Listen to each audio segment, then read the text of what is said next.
Okay, so here, welcome once again for this session.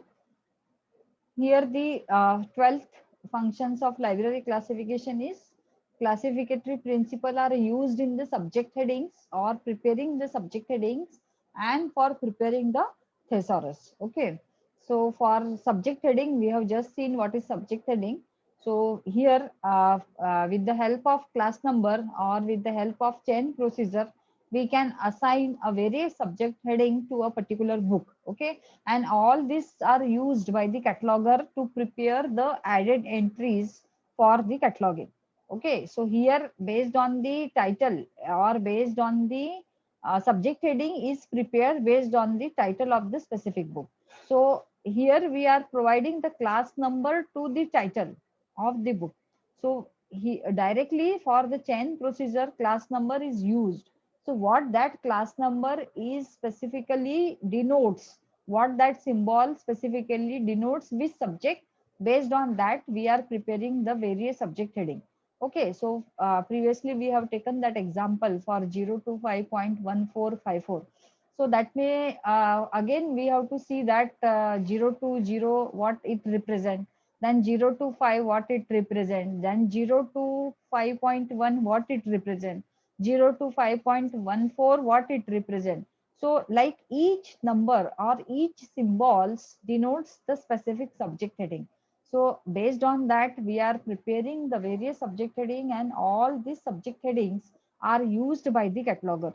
Okay. So cataloger will use based on that. If the class number we are providing to the specific book, then it will be easy for the cataloger to use or choose that particular subject heading based on the class number. It may be we are assigning the class number, means we are assigning the various subject heading based on the chain procedure, and even it will be also used for the thesaurus construction.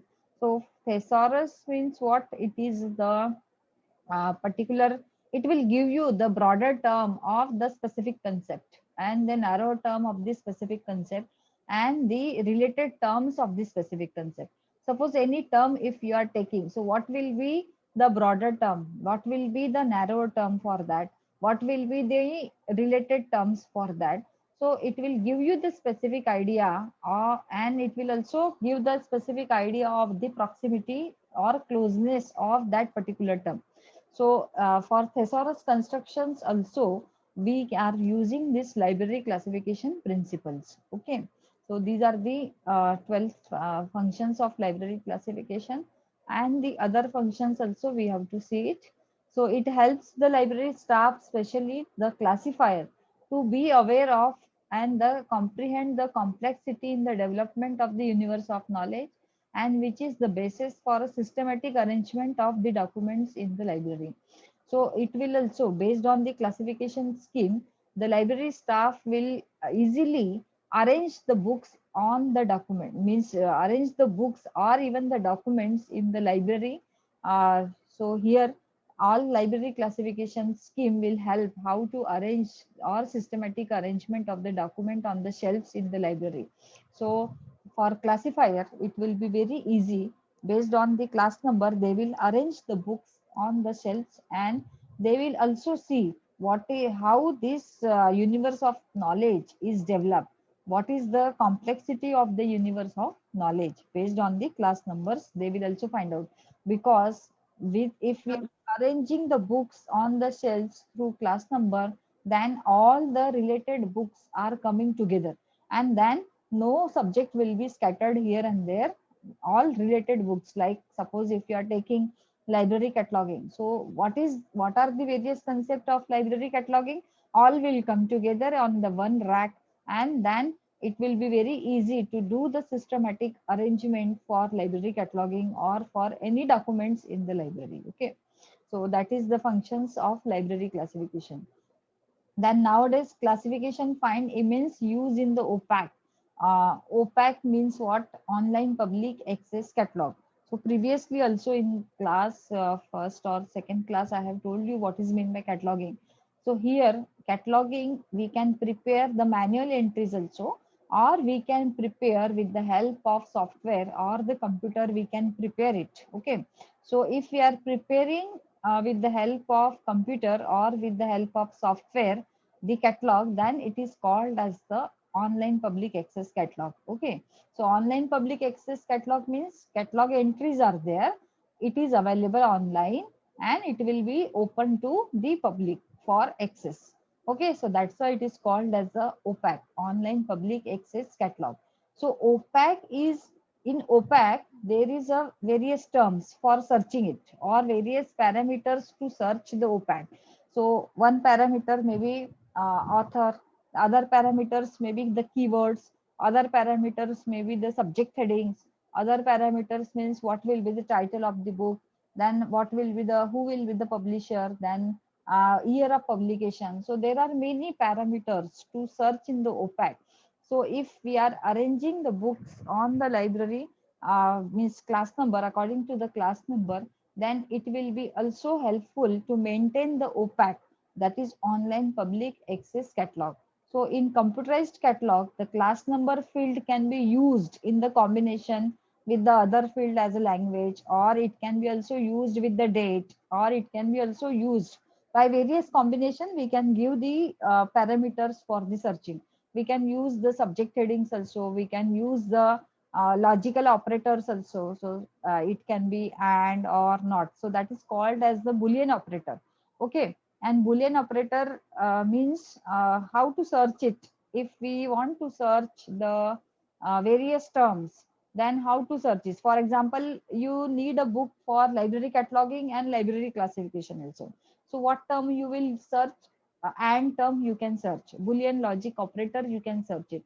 Library cataloging and library classification. So both concepts are mixed together. That is library cataloging and library classification. You will get a book if we are searching by the search operator, that is and. Okay, or means what?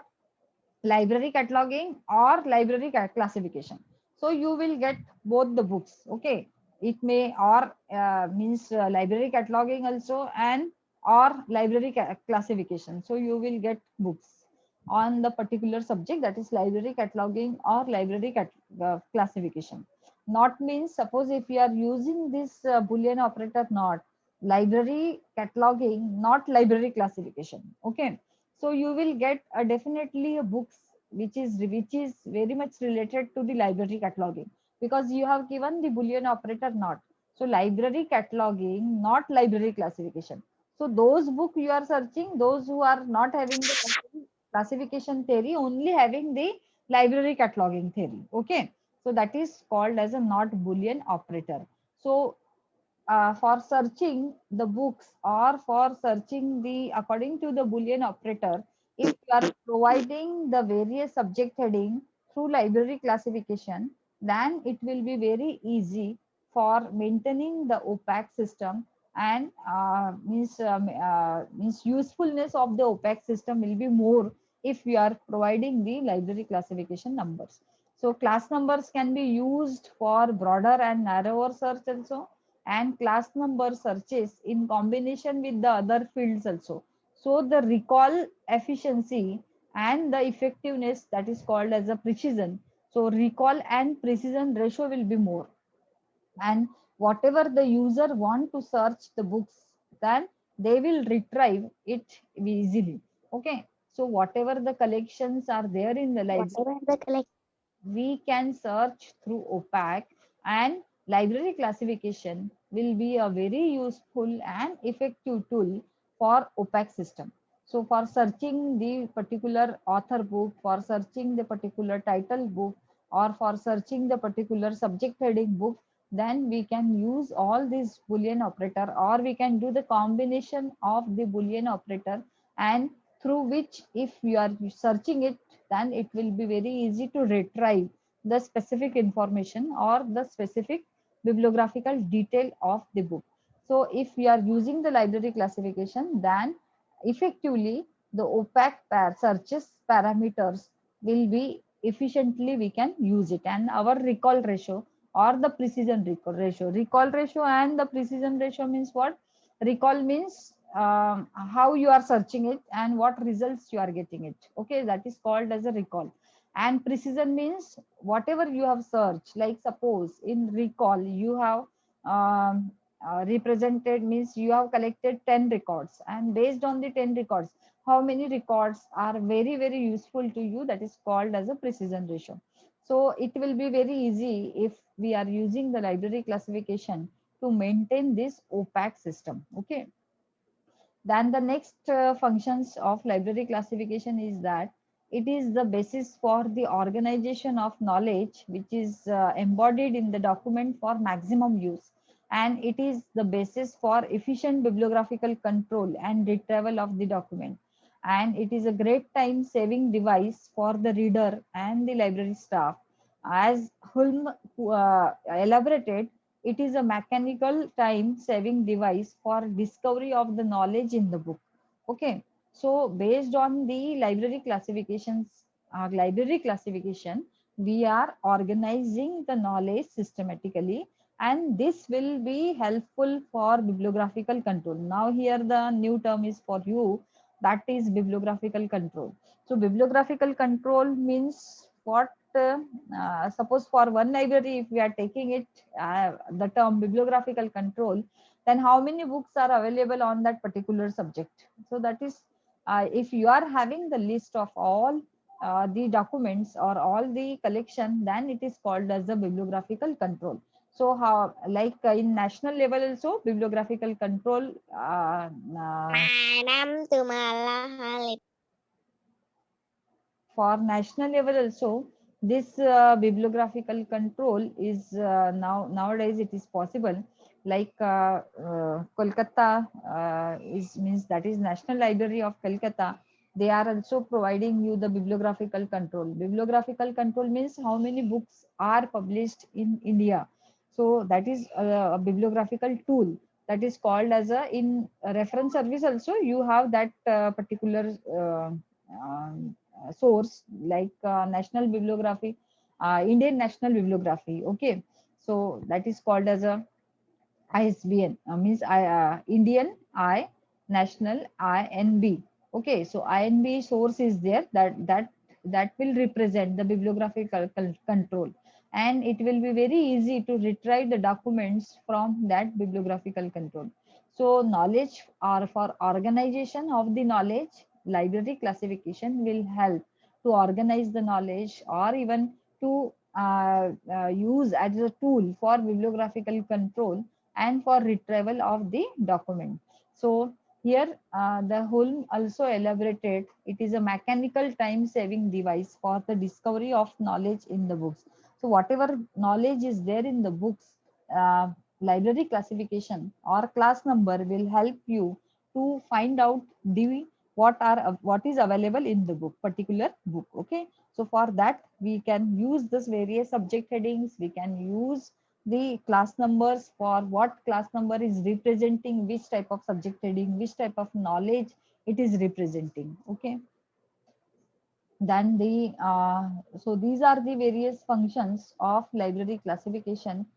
uh, just These are the various functions of library classification, and library classification will also facilitate a number of library services and operations, and the most important being the reader service. Okay, so let us see the list of the various services. Like if we are using this library classification in the library, then it will be providing the reader services very easily. It will be also helpful to provide the reader services on a fingertip. Okay, so here we can provide the browsing facility, because the collation and the systematic arrangement is there with the library classification if we are using it. So we can easily provide what is the collection of our library on that specific subject. Then identification and location of documents is also possible. We can easily say that on this rack such books are available, or on particular subject this rack is consisting of the particular subject. Like you can go for the third rack, we can easily say to the reader, you can go to the third rack and you will find the library cataloging books or library classification books. So it will be very helpful to locate the particular documents in the library very systematically. Then bibliographical assistance also we can provide it. Even we can use this library class numbers for providing the reference services.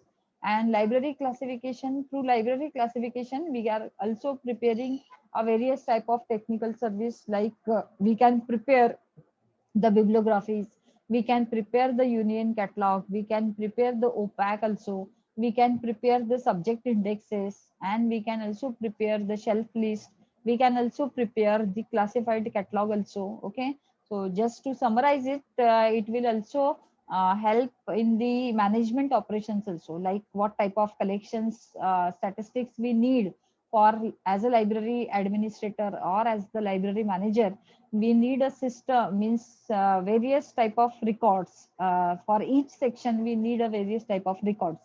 So it will give you the what type of collections are there in the library. So for maintaining the statistics, it will be very easy. Through library classification we can maintain a different type of statistics, even in the circulation section, what type of books the user has already issued, on which subject the most means what will be the most preferred subject by the users, we can also make a record through such type of statistics. So library classification will help you to provide the different type of statistics in the library, even for the stock verification, which we have already discussed. Then it will also provide the help to assessment of the use and the strength of the collection. So how many collection you have on that particular subject, then what will be the strength of that particular subject, I means how many collection you have for particular subject, we can find out easily with the help of library class numbers, means class number, or facet analysis of reference queries of library users can be also possible. And through library classification you can also easily find out the book selection, like you can find out how many books are available on that particular subject through class number, because you are directly going to the stack of that particular subject, and then you are having the look how many collections are available. So if you want to purchase the new books, then you can find out how many collection are available in that particular racks. If we need that the collection is very less, or if we realize that collection is very less and the collection may not be good for that particular subject, then you can also purchase the another books on that particular subject. So through library classification we can find out what type of books we have to purchase it, because we can find out the gap in between the collection, what is exist collection and what collection we need in the future. So based on the library classification you can easily find out the book selection, what type of books we have to select it in the future. Okay, then just to summarize it, we can say it is very essential, library classification is very essential for various types of collection in the library, and library should be classified and the arrangement in the helpful sequence, so that we can use the maximum use of any library material or any collections. Then in this chapter, we have discussed the various types of collections and the factors which are determining their arrangement. We have also discussed the different approaches of the readers, that is author approach, title approach, and the title approach, means subject approach is very useful in present day, and the subject approach of the reader can also be fully meet by the classifying the documents on the various subject of their thought content. And library classification is the tool for achieving subject arrangement of documents and their catalog entries in the library. I request whose mic is on, please off the mic. Shalini? Hello, whose mic is on, please off the mic so that I can conclude my class. And the different connotations in which the term classification is used, we have also seen that in the context of the library classification, with the length on the basis of the few important definition, we have also seen it. We have seen the Ranganathan's definition and its implication, the purpose and the functions of library classification are also briefly we have presented in this presentation, and it will be also help to understand the vital role of library classification in all library works, and aptly we have also aptly described as the foundation study of library and the library science. So library classification is must for library, and without library classification we can't imagine the library, okay, or the systematic arrangement of the book for the libraries, because library, through library classification, users can search, and we have already seen what type of benefits or advantage are there if we are following the library classification. So library classification is the foundation of the library and information science. Without library classification or classifying the books, we can't imagine the library or arrangement of the books on the shelves. Okay. So for systematic organization, knowledge organization, library classification is must, and we have to adopt through library classification scheme, any classification scheme, we can use it, and we can use in the library. Okay, so that's all. If you have any questions, then we can take it. And for library classification, and today we have finished this library classification concept, need, purpose of library classification. And tomorrow then we are starting the planes for library class.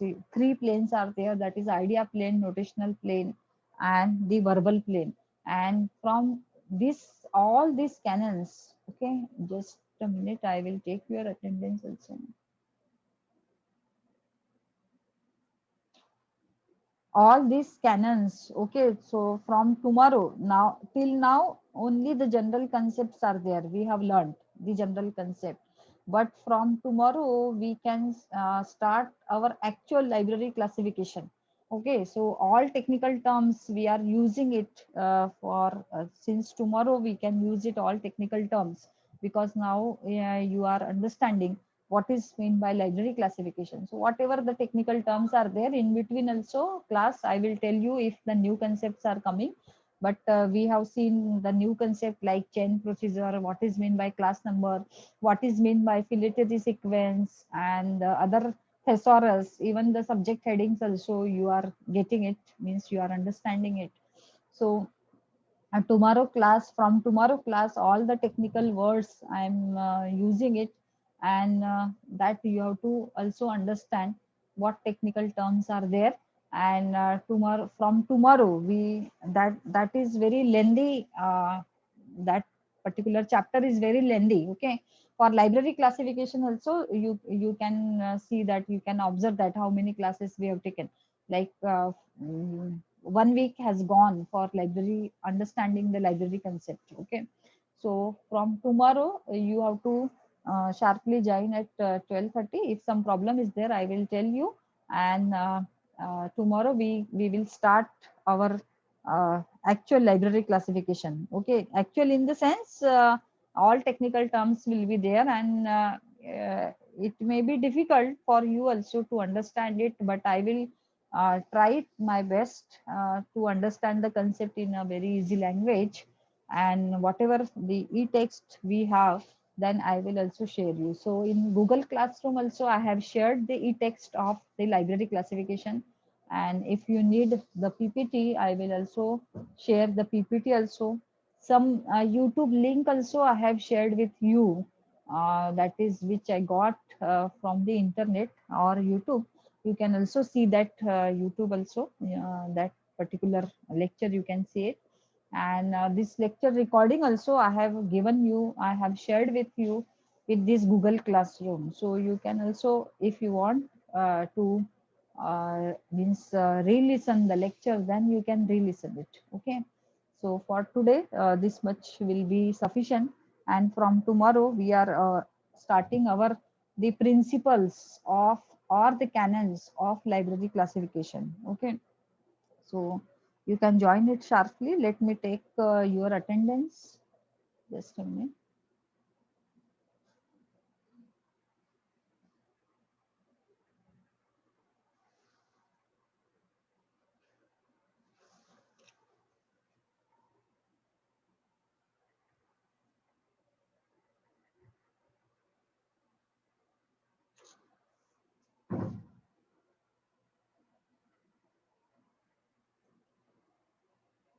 So you have to join tomorrow, and I will tell you the timings and the link also I will tell you.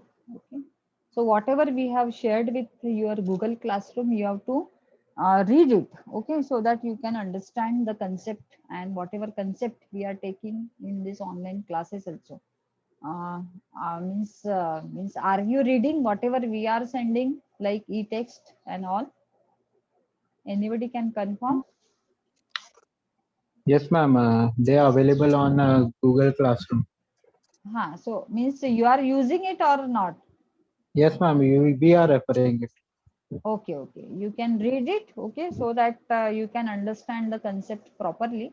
And if you are not understanding any concept which is mentioned in the e-text, then you can also discuss in the class. Okay. So I Yes, think sure. for today, this much is okay. 136 is there. Okay. You have to join the other class. So I'm just finishing this class. Thank you for joining with us. Okay. You can join Thank the next class also. Thank you. Thank you.